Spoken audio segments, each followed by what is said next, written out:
Masechet PA, Perek Aleph, Mishnah Gimel, traité PA, premier chapitre, troisième Mishnah. Notnim PA mitrilata sadeh ou me'emtsa'a. On donne la partie du champ qui est pour les pauvres, même du début du champ, donc du début de la moisson, ou bien du milieu du champ, donc du milieu de la moisson. Pas besoin que ce soit le coin à la fin du champ, ça c'est le premier avis.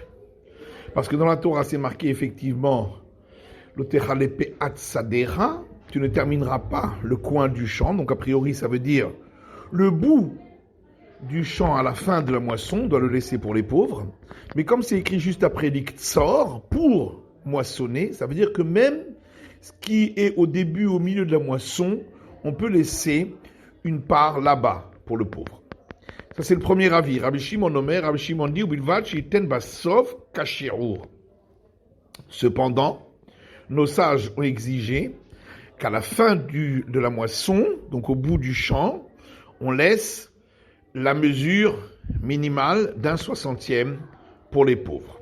Aussi.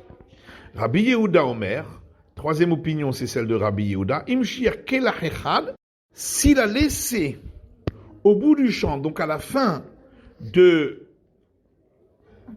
la moisson, même une pousse, ça suffit pour que le reste qu'il a laissé, les parties qu'il a laissées au milieu ou au début du champ, soient considérées elles aussi comme la PA, la partie pour le pauvre, en même temps que le bout du champ. Veim lave, mais s'il n'a pas laissé ne fût-ce qu'une pousse au bout du champ, et nonoten et la mishum hefker.